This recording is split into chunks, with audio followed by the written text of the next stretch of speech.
Halo sahabat Balai Buku Bekas.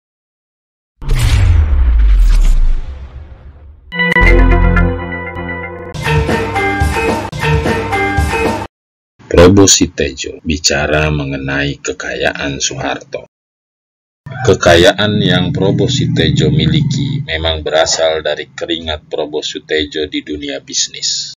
Dengan kerja keraslah Probo Sitejo bisa mendirikan sejumlah perusahaan dan bisa membantu para pengusaha kecil. Bahkan, kekayaan yang Probo Sitejo miliki itu lebih banyak daripada kekayaan yang dimiliki Soeharto.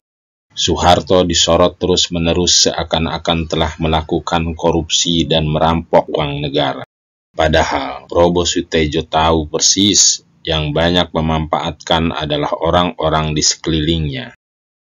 Ibarat bermain bridge, keluarga cendana adalah kartu truf, dan Probo Sitejo pun disangkut pautkan melalui beberapa kasus, antara lain kasus dugaan korupsi HTI senilai 49 miliar rupiah.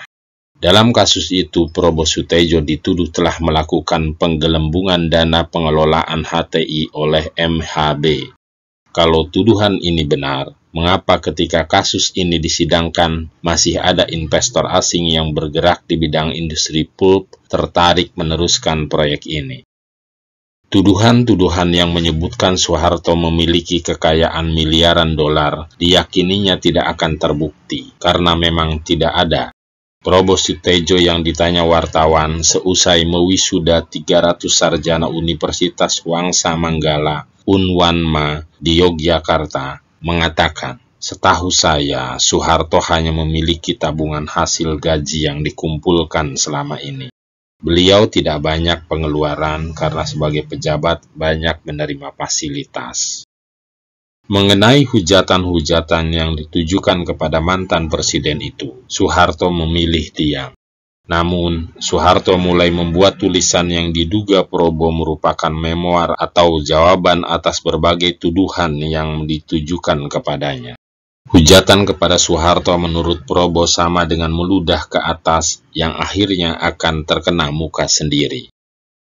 Pihak luar negeri menurut dia ada yang senang dan ada yang heran melihat rakyat Indonesia menghujat bekas pemimpinnya sendiri. Seolah-olah Soeharto selama 32 tahun tidak ada jasanya.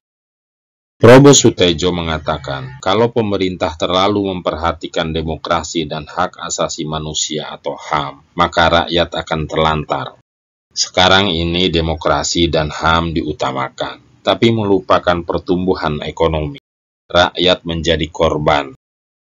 Berbeda dengan RRC atau Cina. Negara itu mengutamakan pertumbuhan ekonomi, sehingga waktu didesak Clinton untuk mengembalikan HAM, mereka atau RRC tidak mau karena ekonominya akan parah. Soeharto dulu mengutamakan pertumbuhan ekonomi sehingga HAM dikendalikan, demokrasi dilanggar.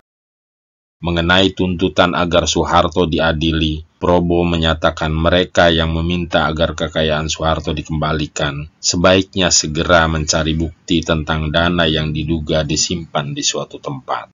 Untuk membuktikan hal tersebut, Probo Sitejo menantang siapa saja yang bisa membuktikan bahwa kekayaan Probo Sitejo bersumber dari unsur KKN dengan imbalan 100 juta rupiah.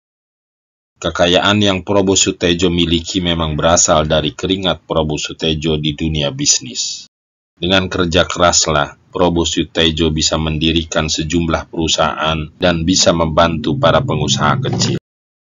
Informasi ini dapat kita baca pada halaman 210 hingga 212 buku H. Probo Sitejo Merindukan Kesejahteraan Rakyat Jelata. Dalam kurung Refleksi Pers 1974 hingga 2005 yang ditulis oleh Nurinwaki S. Hendrowinoto dan kawan-kawan dan diterbitkan oleh Universitas Mercubuana dan Yayasan Biografi Indonesia pada 2005.